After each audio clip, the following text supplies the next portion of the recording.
দারুণ গন্ধ বেরিয়েছে। নমস্কার বন্ধুরা, আপনারা সবাই কেমন আছেন? আলাপ নন্দিনীর একটি নতুন ভিডিওতে আপনাদের সকলকে স্বাগত। আজকে মঙ্গলবার, সকালবেলা উঠেছি। সকালবেলা আজকে দিনটা খুব একটা ভালো নেই, মনটাও ভালো নেই, জানেন তো। কালকে বললাম না যে বাবুর শরীরটা খারাপ, হালকা হালকা গাটা ছ্যাকছ্যাক করছিল, তবে কাল রাতে ধুম জ্বর এসেছিল। তা সেই জন্য আজকে সকালবেলা আপনাদের দাদা বাবুকে নিয়ে গেছিলো। আজকে ডাক্তারবাবু সকালবেলা বসেননি, উনি কোথায় গেছেন বাইরে, সন্ধ্যাবেলা বসবেন। তা নাম লিখিয়ে এসছে, সন্ধ্যাবেলা যাবে দেখাতে। ভালো ঠান্ডা গরম লেগে গেছে জানেন, এত বাজে ওয়েদার। বন্ধুরা আপনারা সবাই সাবধানে থাকবেন, বাচ্চাদেরকে সাবধানে রাখবেন।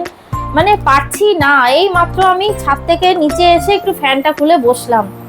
মানে এই গরমটা নেওয়া যাচ্ছে না, আর এত রোদের তাপ, একদম কিচ্ছু ভালো লাগছে না জানেন।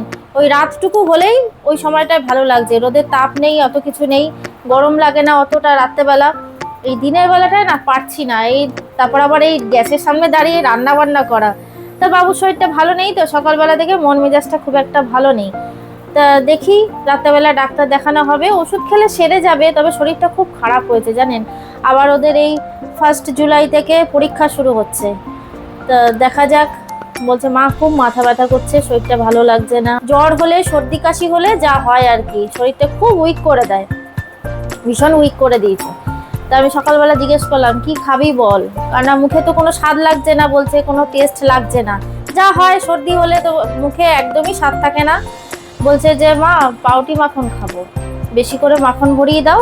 তা মাখনটা খাওয়াও ভালো, সর্দি কাশিতে মাখনটা খাওয়া খুবই ভালো। মাখন গরম গরম গরম ভাতের সাথে ঘি। তা মাখন, পাউরুটি, আর কালকের একটু বাঁধাকপির তরকারি ছিল, বাঁধাকপির তরকারি আর মৌসম্বি লেবুর রস করে দিয়েছি। ওই ছাঁকনিতে ছেঁকে মৌসম্বি লেবুর রস করে দিয়েছি, কানা গোটা গোটা কেটে দিলে এমনিতেই খায় না, আবার এখন জ্বর, শরীরটা খারাপ, খাবে না, ওই জন্য রস করে দিয়েছি। এই আজকে টিফিন করেছে, আমরাও তাই করেছি। মাখন, পাউরুটি, বাঁধাকপির তরকারি। দেখছেন কিরম কাশছে, সকাল থেকে কেসেই চলেছে ছেলে। তা এই হচ্ছে ব্যাপার। স্কুলে প্রত্যেকটা বাচ্চারই, ও গেছিল কালকে, স্কুলে গেছিল, বলছে মা জানো ওর শরীর খারাপ, এ শরীর খারাপ, এ কাশছে, ও কাশছে। মানে এই সময়টা এত বাজে না, প্রত্যেকটা বাচ্চার এখন ঘরে ঘরে শরীর খারাপ হচ্ছে, বড়দেরও হচ্ছে। আজকে তো মঙ্গলবার বন্ধুরা, আজকে তো নিরামিষ রান্না বান্না হবে। তাই আমি বাবুকে বললাম কি খাবি বল, কারণ মুখে তো স্বাদ পাচ্ছে না, বল তুই কি খাবি। কারণ এক রান্না করব, সেটা না খেলে কেমন লাগে বলুন, আমরা খেতে পারি যদি ছেলে না খায়। তো বলছে পনির খাবো মা, পনির করো। তো ওই পনিরই করবো, আজকে তো নিরামিষ, পনির করব। আর একটা ছোট্ট দেখে রান্না আপনাদের সাথে শেয়ার করব বন্ধুরা। চলুন তাহলে যাই নিচে গিয়ে সব কিছু কাটাকুটি শুরু করি। বন্ধুরা নিচে নেমে প্রথমে পনিরটা করে নিলাম। এই যে পোস্ত দিয়ে পনিরটা করেছি, একটু ঝাল ঝাল করে করেছি, সর্দির মুখে খেতে ভালো লাগবে। আর এখানে ভাতটা 1 ফুট দিয়ে রেখেছি। বন্ধুরা আপনাদের সাথে বললাম না একটা ছোট্ট রান্না শেয়ার করব, সেটা হচ্ছে কয়েকটা সবজি দিয়ে কুমড়ো শাকের ঘন্ট। তা আমাদের এখানে না লাউ শাকটা পাওয়া যায়, রোজই পাওয়া যায় প্রায়, কিন্তু কুমড়ো শাকটা পাওয়া যায় না। কুমড়ো শাকটা খেতে না আমার খুব ভালো লাগে, তাই আজকে কুমড়ো শাক এনেছে আপনাদের দাদা। তা চলুন কুমড়ো শাক, তারপর তরকারিগুলো কাটি, যেগুলো দেবো আর কি শাকে। এই কুমড়ো শাক ঘন্ট তরকারিতে আমি বেগুন দেবো। তা চলুন প্রথমে বেগুনটা কেটে নিই। আর বন্ধুরা এই সমস্ত তরকারি থাকলে না আমার আর কিছু লাগে না, আমার তরকারি খেতে খুব ভালো লাগে জানেন। আমি ভাতের থেকে বেশি তরকারিই খাই, এত ভালো লাগে। আর কুমড়ো শাক তো কোনো কথাই নেই, সমস্ত শাকই ভালো লাগে, তার মধ্যে কুমড়ো শাকটা খুব ভালো লাগে খেতে। তা আজকে পেয়েছে, ভালো হয়েছে, এনেছে। এই যে বেগুনগুলো এইভাবে মোটা মোটা করে কেটে নেব, এইভাবে কেটে নেব। এর চেয়ে বেশি আর পাতলা করলে না একদম তরকারিতে মিলিয়ে যাবে। এই যে বন্ধুরা কুমড়োটাও এইভাবে কেটে নিলাম, এই যে এরকম ভাবে কেটে নিলাম কুমড়োটা ডুবো ডুবো করে। এইবার দেব মূলো। এই যে 3টে মূলো এনেছে, তো আমি 3টে দেবো না, 2টো দেবো। মূলোটা কেটে নি চলুন। এই যে বন্ধুরা মূলোটা এইভাবে কেটে নিলাম। বন্ধুরা এই যে সবজিগুলো সব কাটা হয়ে গেল, এবার চলুন শাকটা কেটে নিই। আর শাকটা আজকে যা এনেছে না, একদম টাটকা শাক, দেখুন ডগাগুলো এত কচি, আর পাতাগুলোও প্রত্যেকটা ভালো পাতা। চলুন তাহলে শাকটা কেটে নিই।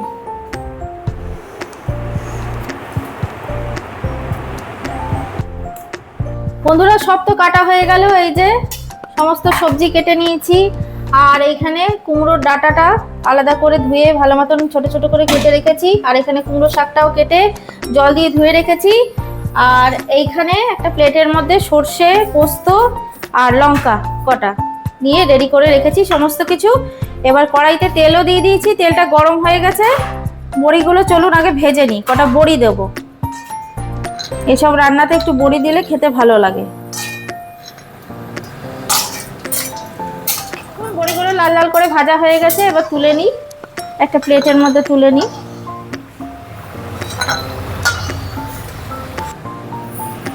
বড়িটা তো ভাজা হয়ে গেল, বেগুনগুলো ভেজে আমি তুলে রাখবো।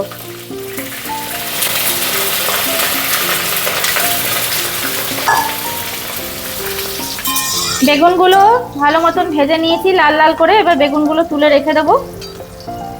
বেগুনগুলো তো আর একসাথে সবজির সাথে ভাজবো না, বেগুনটা তো নরম, একেবারে গলে যাবে, সেজন্য আগে ভেজে তুলে রেখে দিলাম। বেগুনটা খুব ভালো এনেছে। বড়ি আর বেগুন তো ভাজা হয়ে গেল। এবার কড়াইতে তেল আছে, আমি আর তেল দেব না। এই তেলের মধ্যে এবার ফোড়ন দেব, কালো জিরে, তেজপাতা আর এই যে দুটো শুকনো লঙ্কা নিয়েছি, এইভাবে ফাটিয়ে নিয়েছি শুকনো লঙ্কাগুলো, এটা দিয়ে দেবো। ফোড়নটা একটু ভেজে নিই। ফোড়নটা ভাজা হয়ে গেছে, সুন্দর গন্ধ বেরিয়েছে। এবার এই সবজিগুলো দিয়ে দেবো। প্রথমে দেবো আলুটা, আর আলুটাও দেখুন আমি মোটা মোটা করে লম্বা লম্বা করে কেটে নিয়েছি, একটু নাড়িয়ে নিই। এবার দিয়ে দেবো কুমড়ো, আর দিয়ে দেবো এই যে মূলো। আপনারা চাইলে আমি যেই সবজি দিয়েছি এগুলো না দিয়ে অন্য সবজিও দিতে পারেন, যেমন ধরুন রাঙা আলু, তারপর ঝিঙে, পটল এগুলোও দিতে পারেন। তবে আমি ওগুলো কিছু দিচ্ছি না, আমি মূলো, আলু আর এমনি আলু দিয়েই করছি, রাঙা আলুও দিইনি আমি। এবার সবজিগুলো একটু ভেজে নিই।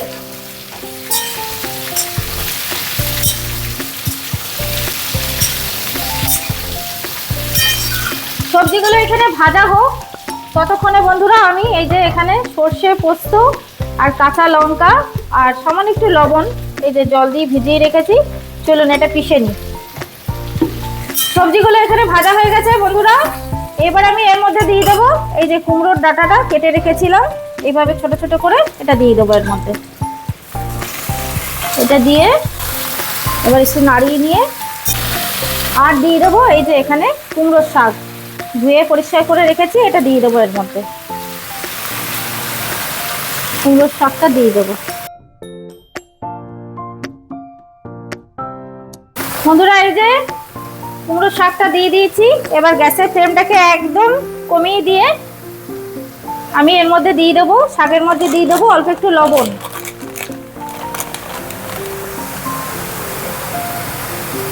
আর একটু দিয়ে দেবো।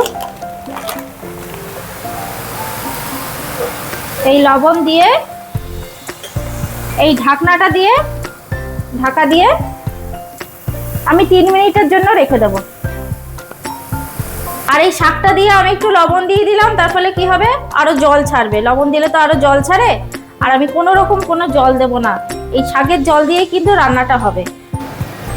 বন্ধুরা আমার মনে হয় শাকের মধ্যে যদি আলাদা করে কোনো জল দেওয়া হয় তাহলে কিন্তু শাকের স্বাদটা নষ্ট হয়ে যায়, সেই জন্য আমি আলাদা করে কোনো জল দেব না। এই শাকের জল দিয়ে কিন্তু শাকটা রান্না হবে। এখন কিছুক্ষণ ঢাকা থাকুক, শাকটা মজে আসুক। লবণ দিয়ে দিয়েছি, জলও ছাড়বে। 3 মিনিট হয়ে গেছে, এবার ঢাকাটা উঠিয়ে নিই। শাকটা দেখুন কতটা মজে এসছে আর জলও ছেড়েছে। এবার গ্যাসের ফ্লেমটা বাড়িয়ে দেবো।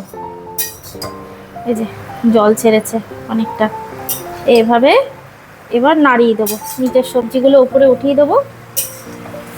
বন্ধুরা এইসব রান্নাগুলোর যা স্বাদ হয় আপনারা সবাই জানেন, আর আমার না অত্যন্ত ভালো লাগে। মানে আমার এই কুমড়োর শাক বলুন, যে কোনো শাক খেতে এত ভালো লাগে না। এভাবে উপরে নিচে করে নাড়িয়ে কিছুক্ষণ রান্না করে নেব। বন্ধুরা এখন আমি দিয়ে দেবো অল্প একটু হলুদ। কুমড়ো শাকের গন্ধটা এত ভালো লাগে না, এই দিয়েই সব ভাত খাওয়া হয়ে যায়। আমার তো পনির অত ভালো লাগে না জানেন তো, ভাত দিয়ে খেতে পনির একদম বেশি ভালো লাগে না।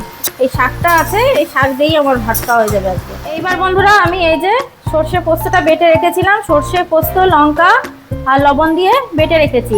আর শাকটা তখন ঢাকা দিলাম, যখন দিলাম শাকটা সেদ্ধ হওয়ার জন্য তখনও লবণ দিয়েছি, আর কোনো আমি কিন্তু লবণ দেব না। এবার এই সর্ষে পোস্ত লঙ্কা বাটাটা এর মধ্যে দিয়ে দেবো। সর্ষে পোস্ত বাটাটা দেওয়া হয়ে গেছে, এবার ভালো মতন করে নাড়িয়ে নেব, এইভাবে নাড়িয়ে নেব। দুর্দান্ত লাগে খেতে, এই রান্নাটা যা লাগে না। সর্ষে পোস্ত বাটা ছাড়াও ভালো লাগে বন্ধুরা খেতে, যেমন ভাবেই রান্না করি আমার কুমড়ো শাকটা খেতে খুব ভালো লাগে। এই যে দেখুন শাকের থেকে কত জল ছেড়েছে, এই জলেই শাকটা রান্না হবে বন্ধুরা। এবার এই যে বড়ি আর এই যে বেগুনটা ভেজে রেখেছিলাম, বেগুনটাও দিয়ে দেব। দিয়ে সমস্ত কিছু আরেকবার ভালো মতন করে নাড়িয়ে নেব। ভালো মতন করে আমার সমস্ত কিছু নাড়ানো হয়ে গেছে।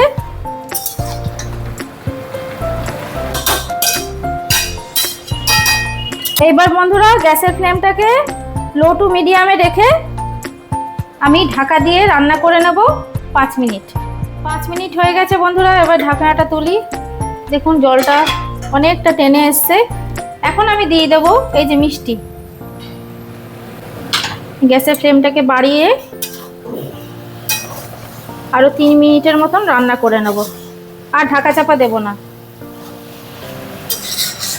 বড়িগুলোও সেদ্ধ হয়ে গেছে, সমস্ত সবজিও সেদ্ধ হয়ে গেছে, শাকটাও সেদ্ধ হয়ে গেছে।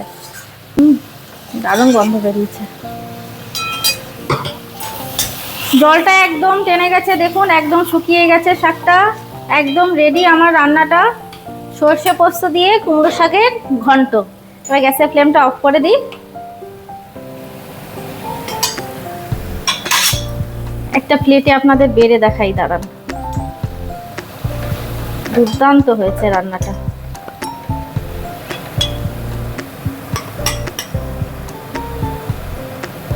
ভাতের সাথে আজকে জমে যাবে। তাহলে বন্ধুরা কেমন লাগলো সর্ষে পোস্ত দিয়ে নিরামিষ কুমড়ো শাকের ঘন্ট, কমেন্টে কিন্তু অবশ্যই জানাবেন বন্ধুরা। তাহলে আজকের ভিডিওটা এখানেই রাখছি, দেখা হচ্ছে আবার পরের একটি নতুন ভিডিওতে।